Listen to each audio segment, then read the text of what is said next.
waa'ee kadhataatiif waa'ee keenya gaarii goonee galateeffataa gara qorannaa keenyaatti kallattiidhaan yeroo seennu gaafiin kaleessa gaafatamee jira. Ammas gaaficha deebisuutti seenne ammas kan nuti qorataarru waaqa beekuu dandeenya waan jedhu irratti kaleessa qorataa turre jechuudha. Waan tokko ilaalaa turre Museen ati eenyu jedhee akka deemsa jalqabe, Phaawulosis ati eenyu jedhee akka jalqabe, nutis immoo hin beektu jedhamee waadaa kan nuuf galame hafuura qulqulluu akka ta'e. Kanaaf abbaa beekuu akka dandeenyu ilmas hafuura qulqulluus akka beekuu dandeenyu macaafni qulqulluu lafa akka kaa'u. Hosee keessaa isa dubbifne keessatti biyyicha keessa waaqa beekuun dhugaan qajeelummaa waan hin jirreef namoota biyyicha keessa jiran wajjin waaqayyo mormii qaba, garuu sagalee koo dhageeffadhaa jedhe jechuudha. Kanaaf isa kana irratti kaleessa kutaa tokkoffaa qorachuuf yaallee turre. Achi keessaa yeroo tokko dubbiseen ergaa gara warra Qorontos boqonnaa 8 lakkoofsa 5-6 dubbiseen har'a kutaa lammaffaasaa kutaa tokko laallaa achiin booda gara gaafileetti deebina jechuudha. Tokkoffaa Qorontos boqonnaa 8 lakkoofsa 6-5 yoo dubbisu waaqayyoolii kan jedhaman waaqa keessa lafarras jiru. Waaqayyooliin gooftoliin akkasii baay'eedha. Nuuf garuu waaqayyo tokkochatu jira. Innis abbaa. Waaqa tokkosa jedhamu macaafni qulqulluun karaa addaan Phaawulos jala muree abbaa jedha. Isa waan hundumaa uume, isa nuyis maqaa isaatiin jiraannus akkasuma gooftaa tokkochatu jira. Innis Yesuus Kiristoos isa wanti hundumtuu ittiin uumame, isa nuyis ittiin jiraannu jedha. Okay, jecha kaleessa waa'ee Kiristoos ilaalleera, ammas itti deebinee ilaalla. Achi dura waan tokko jedha Phaawulos yeroo ergaa ofii dabarsu tokkoffaa Qorontos boqonnaa 1 lakkoofsa 13 irratti akkana jedha. Lammaffaa Qorontos boqonnaa 1 lakkoofsa 13 irratti 13 irra lammaffaa Qorontos 1:13 irraa waan isin dubbiftanii hubachuu dandeessan malee nuyi waan kan biraa isiniif hin caafne guutummaatti akka hubachuuf jirtan nan abdadha jedha. Inni dhagaa miti sagaleen koo? Nagaama. Wanti nan isiniif caafu waan isin dubbiftanii hubachuu hin dandeenye duun taane waan isin dubbiftanii maal gochuu dandeessanidha jedha. Hubachuu dandeessan.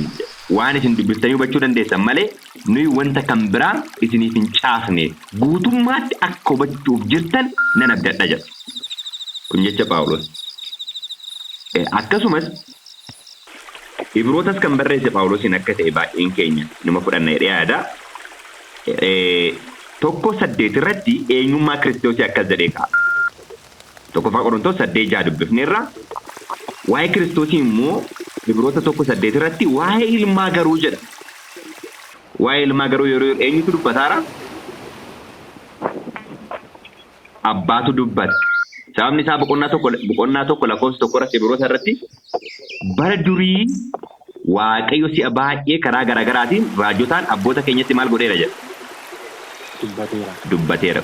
Lamarratti guyyoota bara dhumaa kanatti immoo ilma isaatiin nutti dubbate. Waaqayyo ilma isaa kanaan waaqaaf lafa uume jedhee lakkoofsa 7 irratti waa'ee ergamootaallee jedhee waa'ee ergamootaa dubbata. 8 irratti immoo waa'ee ilma isaa teessoo kee yaa Waaqayyo jedheen. Abbaan ilma isaatiin eenyu jedheen jechuudha. Waaqayyo jedheen. Abbaa caalaa kan beeku jiraa? Hin jiru. Kanaaf Kiristoos eenyu waaqummaa qaba jechuudha. Waaqa akka inni ta'e ifa jechuudha. Waaqummaa akka inni qabu ifa jechuudha. Kaleessa irra deemanii xiyyeeffataa ilaalaa turre waaqummaa Kiristoosii waaqachuun abbaa wajjin walitti dhufeenna akka dhabnu samiirraa akka adda cinu nu godha. Kanaaf Kiristoos wangeela Yohaannis boqonnaa 1 lakkoofsa 1 irratti akkuma jedhu jalqaba jecha ture. Jechi sun eenyu bira ture? Waaqayyo bira ture. Inni ofii isaatiyyuu maal ture? Waaqayyo ture. Inni jedhu kun dubbii amanamaadha jechuudha. Tole. Achuma irratti 8 irratti baraama biraatti uleen mootummaa kee ulee qajeelummaatti erga jedhee ka'een booda 9 irratti ati qajeelina jaallatte jal'ina jibbite. Kanaaf waaqayyoo kee waaqayyichatu si dibee. Dibata gammachuu kanaanis warra si wajjin jiran irra maal si godhe jedha. Si caalchise. Diban inni dibeen kun hojii ergamootaa boqonnaa 10:38 irratti dubbifneera afur qulqulluudhaan akka sadiif. Har'a immoo tuqa tokko akka laallu barbaada. Sagal kana irratti waaqayyoo kee isa jedhu kan. Namoonni baay'een as keessa jirru Ingiliffallee hin dubbifne jedhee waan nan yaadu. Isa lakkoofsa sagalii kana Ingiliffi isaa akkana jedha. Thou hast loved righteousness and hate iniquity, therefore God, even your God, Waaqni kee. Macaafa qulqulluu keessatti abbaan waaqa gooftaa Yesuus Kiristoosiiti. Jecha kana waan amma jedhe dhageessanii? Abbaan waaqa gooftaa keenya Yesuus Kiristoosiiti. Maal jechuu barbaadde jechuu dandeessan ta'a. Mee macaafa qulqulluu dhannee dubbifnu. Jecha kana irratti akka xiyyeeffannee ilaallu barbaadde. Ingiliffaanis hin dubbifne, Amaariffaanis, Oromiffaanis wal bira qabaa laalla. Mee Efesoon boqonnaa 1 lakkoofsa 3 hundumti keessanii baasaa. Amma jecha amma jedhaaru kanniin yoo danda'ame eeruusaa qabadhaa. Wajjinumaan qoranna waan ta'eef yookaan ammoo wajjinumaan baasaa dubbifna. Yoo warri Onesimoos qabdan Onesimoos nu gargaartu wal wajjin qabaa dubbifna. Gaafilee keenya oduun deebisuu dura waan kanneen ilaaluu qabna waan ta'eef. Efesoon 1:3. Waaqayyo abbaa gooftaa keenya Yesuus Kiristoos isa karaa Kiristoos eebba fuuraa hundumaan waan waaqarraatiin isin eebbisuuf galanni haa ta'u. Ameen. Maal jedha? Ingiliffisaa blessed be God and the Father of our Lord Jesus Christ, who has blessed us with all spiritual blessings in heavenly places in Christ jedha. Waaqayyo abbaa gooftaa keenya Yesuus Kiristoos. Waaqayyo abbaa gooftaa keenya Yesuus Kiristoos isa karaa Kiristoos. Waaqayyo eenyudha? Abbaa gooftaa keenya Yesuus Kiristoos. Isa karaa eenyu eebba hundaanudhaan nu eebbisu karaa gooftaa keenya Yesuus Kiristoos. Eebba hafuuraa hunda waaqa irraa maal nu godhe jedha. Nu eebbiseef galannaa ta'u jedha. Tole. Tokkoffaa Phexros 1:3-5. Tokkoffaa Phexros 1:3-5. Akkas jedha. Waaqayyo abbaa gooftaa keenya Yesuus Kiristoos. Kiristoosiif galannaa ta'u. Waaqayyo abbaa gooftaa keenya Yesuus Kiristoosiif galannaa ta'u. Inni araara isaa isa guddaadhaan Yesuus Kiristoos warra du'aa keessaa ka'uu isaatiin abdii isa jiraataa kanatti qabamnee akka jiraannuuf haara godhee nu dhalachise jedha.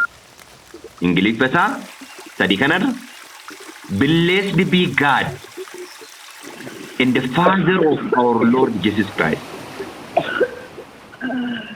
In dhageenya miti?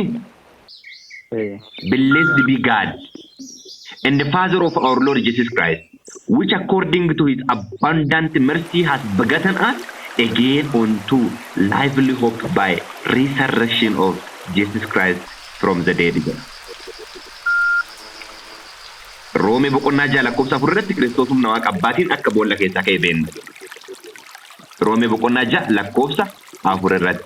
Tokkoffaa Phexros 1:3-5 kana Amaariffaatiin ni dubbisame.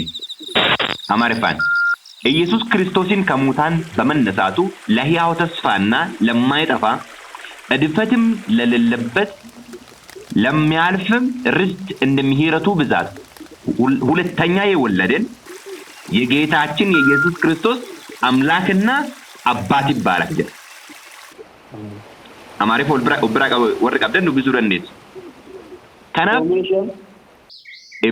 ቶኮፋ ጴጥሮስ ቶኮ ሰዲያመሸኒ tokkoffaa Phexros 1:3-5 የጌታችን የኢየሱስ ክርስቶስ አምላክና አባት ይባረክ ጀ blessed be God and the Father of our Lord Jesus Christ.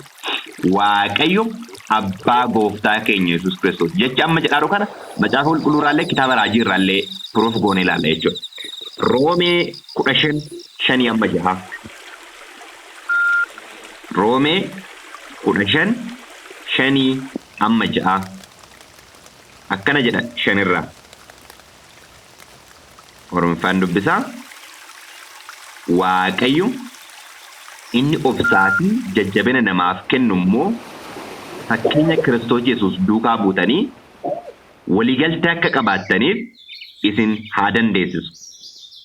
Yaada tokkos qabaattanii sagalee tokkochaan Waaqayyoon abbaa gooftaa keenya Yesuus Kiristoos akka galateeffattaniif isin haa gargaaru jedha. Ameen. Yaada tokko akka qabaan dhugaa tokko sagalee tokkocha irratti akka walii galu Waaqayyoon haa gargaaru. Lakkoofsa jaarra dubbisaartu miti hundi keessan iyyuu lakkoofsa jaarra akkana jedha. Yaada tokko qabaattanii sagalee tokkochaan Waaqayyoon abbaa gooftaa keenya Yesuus Kiristoos akka galateeffattaniif isin haa gargaaru jedha. Lakkoofsi ja'a kun Ingiliffaan akka jedha. That you may with one mind and one mouth glorify God, even the Father of our Lord Jesus Christ. Yoo hiika isaas dogongora dubbataa jira yaadatti kennuu dandeessan. Ingiliffi isaas more clear ta'e waan ta'eef. Tole. Lammaffaa Qorontos 1:3. Lammaffaa Qorontos 1:3. Blessed be God, even the Father of our Lord Jesus Christ, the Father of mercy, God of all comfort. Ingiliffi isaa qajeelaadha. Oromiffa Waaqayyoof abbaa gooftaa keenya Yesuus Kiristoos abbaa araara hundumaaf Waaqayyoo jajjabina hundumaaf galannaa ta'u jedha. Phaawulos jalqaba yeroo jalqabnu tokkoffaa Qorontos 1:13 irratti waanuma isin hubachuu dandeessan malee waan isin hubachuu hin dandeenye maal isiniin godhu jedhee ture. Isiniif hin caafu. Waan isin hubachuu dandeessanii jedha. Efesoon jechoota Phaawulos irra deemaa ilaalaara. 1:17 irraas akka jedha. Efesoon 1:17 irraa. That God of our Lord Jesus Christ, the Father of glory, may give unto you the spirit of wisdom and the revelation in knowledge of Him. Oromiffaan 1:17 irratti jiru kun Waaqayyo gooftaa keenya Yesuus Kiristoos abbaan ulfina hafuura ogeessota isin godhu Waaqayyoon beeku isa isinitti mul'isu akka isiniif kennuuf nan kadhadha jedha. Amaariffa mee 1:17 kan Amaariffaan namni naa dubbiftan Efesoon 1:17.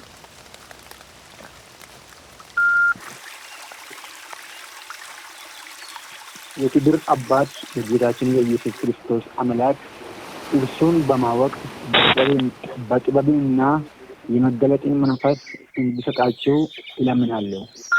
ኦኬ ያየብሱ አዲሱ መደበኛ ትርጉሜን 1:17 kana akkana jedhaayu የክብር አባት የሆነው የጌታችን የኢየሱስ ክርስቶስ አምላክ ይበልጥ እንድታውቁ የጥበብ የመገለጥ መንፈስ እንዲሰጣችሁ ያለ መቋረጥ እለምናለሁ ጀ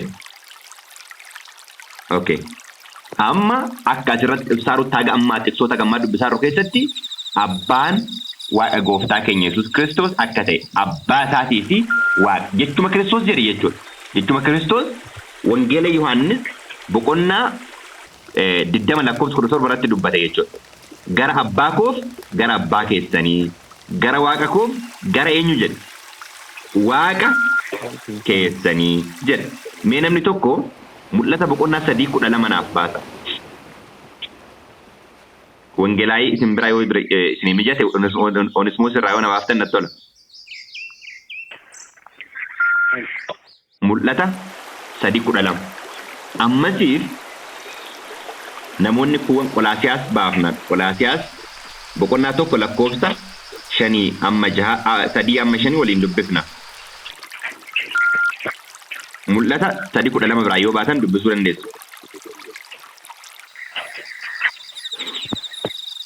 Sama utana mana qulqullummaa waaqayyoo keessatti.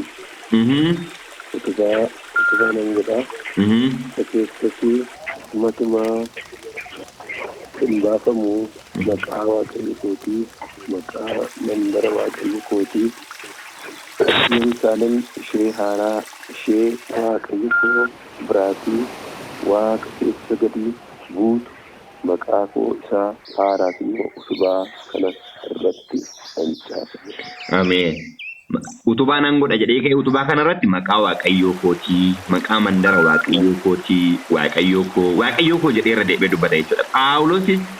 Phaawulos immoo erga Kiristoos du'ee, erga Kiristoos gara samiitti ol ba'ee boodadha duuka butootatti kan inni maqan. Leenjii addaa kallattiidhaan akka inni Kiristoos irraa fudhate ilaalleera. Kanaaf yeroo isa ibsu maal jedhaani? Waaqa gooftaa keenya Yesuus Kiristoos jedhee isa ibsa jechuudha. Maal jechuu barbaade? Mee yeroo tokko dubbifnee garasitti deebina. Kiristoosis afaan ofiitiin gara waaqa kootti jedheera. Qolaasiyaas 1:3-5 wajjin dubbifnee gara Kiristoos eenyu dharee waan jedhutti deebina jechuudha. Kaleessa baay'ee ilaalleerra akka inni maal qabu? Akka inni abbaanuu waaqa akka isaan jedhe ilaalleerra jechuudha. Qolaasiyaas 1:3-5 irratti akka jedha. Yemmuu isiniif kadhannu nuyi yeroo hundumaa waaqayyoon abbaa gooftaa keenya Yesuus Kiristoosin galateeffanna jedha. Waaqayyo eenyudha? Abbaa gooftaa keenya Yesuus Kiristoosin galateeffanna jedha. Kiristoos Yesuusin amanuu keessan warra waaqayyoof qulqullaan hundumaa jaallachuu keessanis dhageenyeerraa. Kana gochuu keessanis sababii abdiin waaqa irraa isiniif kaa'amee jiru waa'ee abdii kanaa duraan dursitanii wangeela isa dhugaa irraa maal gootaniitu jedhu dhageessaniittu. Hundi keenya iyyuu dubbisaa irra jedhanii yaada. Waaqayyo abbaa gooftaa keenya Yesuus Kiristoos jedha. Kanaaf waaqa tokko inni jedha akka Phaawulos ibsetti abbaa, innis abbaa fi waaqa gooftaa keenya Yesuus Kiristoos jechuudha. Kiristoosis akka inni waaqa ta'e argineerra. Ilma waaqaa waan ta'eef jechuudha. Amma gaafiin guddaan asitti ka'u Kiristoos dhugama ilma waaqaati moodha maqaa ilma waaqaa jedhu fudhate. Gaafii baay'ee murteessaadha kun. As keessatti waan baay'ee argineerra. Fakkeenyaaf uduu kanatti dhufiniin dura Isaayyaas 6:9 irratti yaada tokkotu jira. Isaayyaas 9 bira dhaqnee abbaa bara baraa isa jedhu laalla. 9:6 maal jedha? Waa'ee Kiristoos yeroo dubbatu. Mucaan nuuf dhalateera. Ilmis nuuf kennameera. Humni mootummaa isaas gateettii isaa irra jira. Maqaan isaas Gorsaa, Dinqii, Waaqayyo Jabaa, Abbaa bara baraa, Hangafa nagaa jedhama jedha. Eenyudha innini? Gooftaa keenya Yesuus Kiristoos. Abbaa bara baraa jedhama. Okay. Waaqayyo abbaa gooftaa keenya Yesuus Kiristoos, Waaqayyo isaati Kiristoos akkamitti abbaa bara baraa jedhame ka jedhuufi mee Ibroota 2 bira dhaqnee waa tokko laalla. Ibroota 2:13 irraa akkas jedha. Ibroota 2:13 irraa okay. Dabalee immoo an sinan amanadha akkasuma immoo kunoo an atan jira ijoollonni waaqayyo anaaf kennes eessa jiru jedha. As jiru jedha. Ijoollonni eenyu naaf kenne jedha. Waaqayyo naaf kenne. Isaayyaas 8:17 dubbisuu dandeessu. Isaayyaas 8:17 amma anaaf ijoollonni waaqayyo naaf kenne jedha. Mee kana caala ka ibsu Wangeela Yohaannis 17 biraadha. Wangeela Yohaannis 17 kadhata Kiristoos isa dhumaa irratti especially lakkoofsa 6 akkas jedha.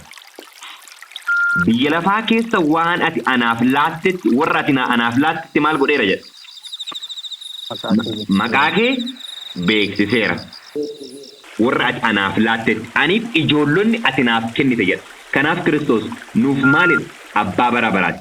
Sababni isaa Waaqayyo isaaf waan nu kenneef inni abbaa keenyas waaqa keenyas obboleessa keenyas hiriyaa keenyas waa hunduma keenyadha jechuudha Kiristoos. Akkana jedha lakkoofsa 6 yoo xumuru.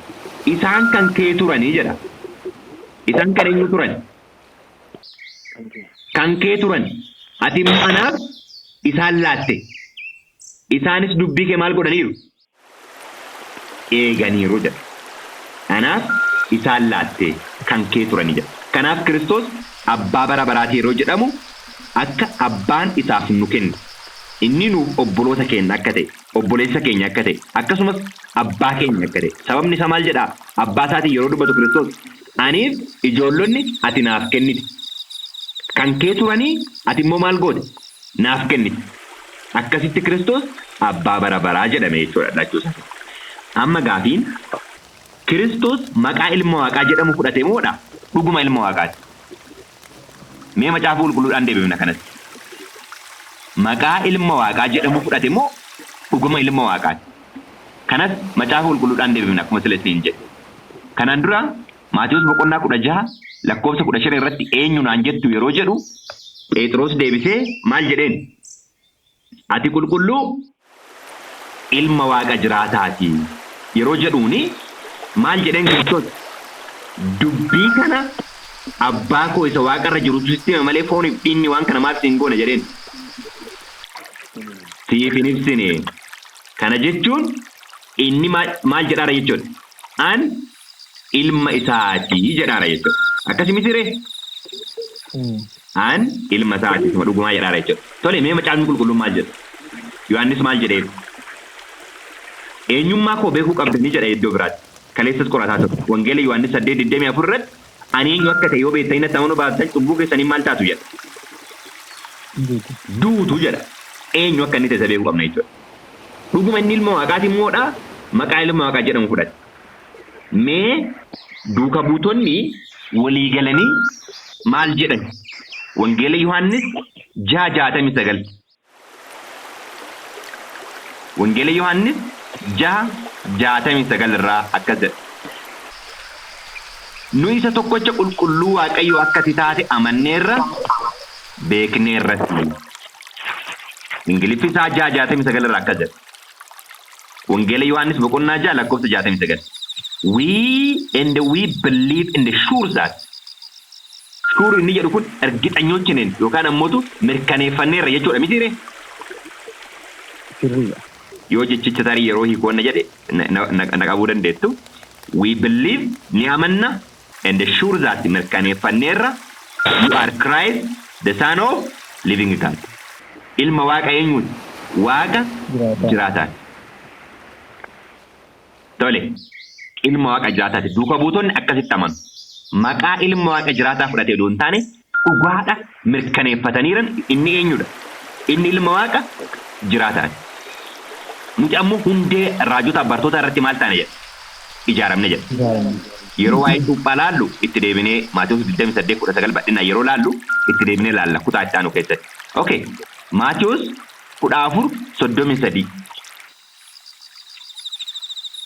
Maatiwoos boqonnaa 14 lakkoofsa 33 akkana jedha okay Oromoffaanis Ingiliffaanis nan dubbisa Amaariffaanis dubbifachuu dandeettu 33 irraa kana irratti warri bidiricha keessaa Yesuusiif sagadanii ati dhuguma ilma waaqayyooti jedhanii ati dhuguma ilma waaqayyooti itti Ingiliffi isaa akkana jedha 14:33 irraa they that were in the sheep come and worship him saying of truth you are the son of God jedhanii ati dhuguma eenyudha ilma waaqa jiraataati ilma waaqaati kanaaf Kiristoos dhuguma ilma waaqaati dhugaatti ilma waaqaati tole lammaffaa Yohaannis boqonnaa lakkoofsa 3 irratti dubbifname ergaa Yohaannis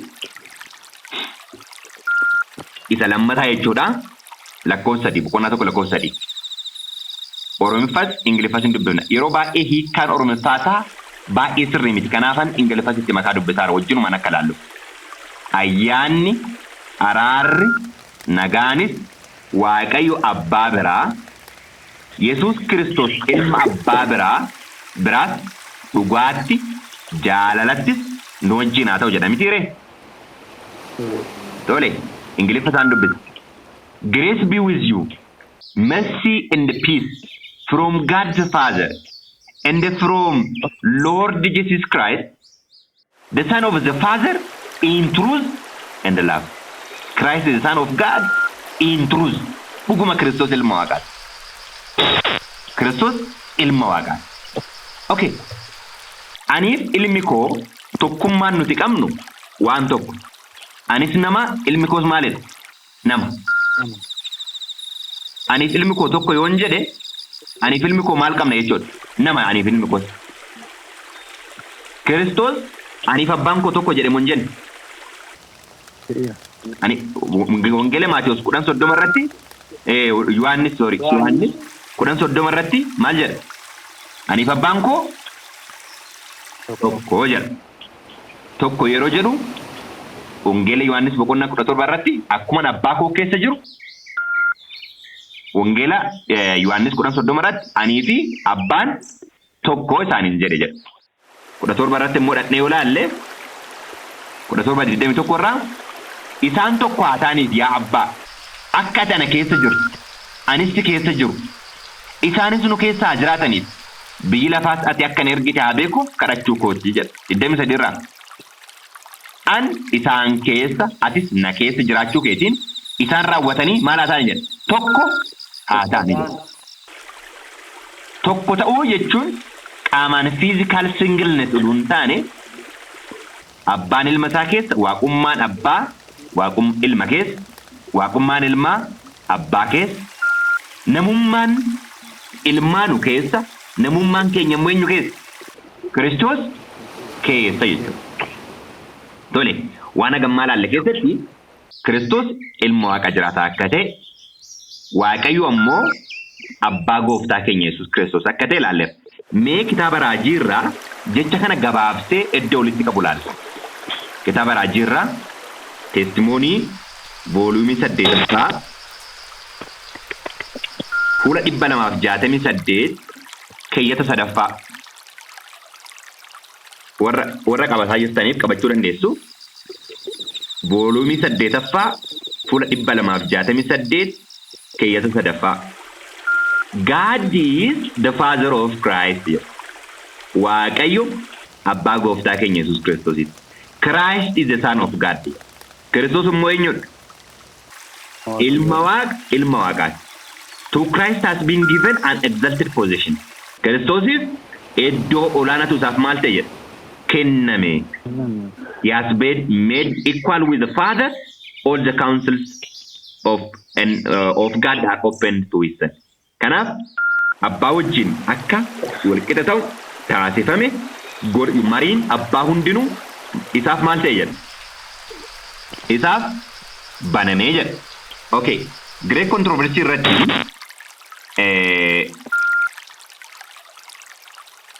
akkana jedhama. The only being in the universe jedhaayu mee 493 natti fakkaata iddoonsaa mee dhaqnee wajjinumaan dubbifanna. Akkana jedha fuula 493 keeyyata 1ffaarraa Great controversy wadnaasoo guddaa jechuudha. Fuula 493 keeyyata 1ffaarraa. Before entrance of the evil there was peace and the joy throughout the universe. Cubbuun uduun seenne dura yuunivarsiitii keessa maaltu ture jedha? Nagaa fi gammachuutu ture. All was in perfect harmony with the creator will. Hundinuu fedha Waaqayyo fedha uumaa wajjin kan walii galan turan. Love for God is supreme, love for one another is impartial. Waan jaalalli Waaqaaf qabamu hunda caalaa jaalalli walii waliif qaban immoo partial jechuun akka mataa keetti obboleessa kee jaaladhu waan jedhu jechuudha. Akkana jedha kanarra tuqaan barbaade kana fufee jira. Christ, the word, Kiristoos jechuudha. The only begotten Son, begotten of God, was one with eternal Father, one in nature, in character, in purpose. Tokko ilma waaqaa abbaa wajjin tokko uumama isaatiin yookaan immoo nacharii isaatiin amala isaatiin kaayyoo isaatiin. The only being in all the universe that could enter in all counsels and the purpose of God. The only being qaamni tokko qofa kan eenyu wajjin mariitti seenu abbaa wajjin kan mariitti seenu. But Christ the Father wrought in creation of the heavenly beings. Uumama hundumaa keessatti isaan waan hundumaa maal godhe jedha? Uume jedha. wal'aansoo guddaa fuula 400 boqonnaa 29ffaa warra afaan biraatti kan hiikame qabdaniif boqonnaa 29 origin of evil ka jedhu jechuudha. Yookaan ammootu jalqaba cubbuu jechuudha. Jalqaba cubbuu san fakkaata. Kanaaf guyyaa har'aa kanuma laalleetiin jenna boru waa'ee hafuuraa laalla badhinnaan. Diiteelii jechuudha. Hadha waa'ee abbaaf waa'ee ilmaa laalleerra tokkummaa kana borummoo badhinnaan waa'ee hafuuraa laalla isa dhageenyatti akka jaannu Waaqayyo kan dhageenye nu haa eebbisu.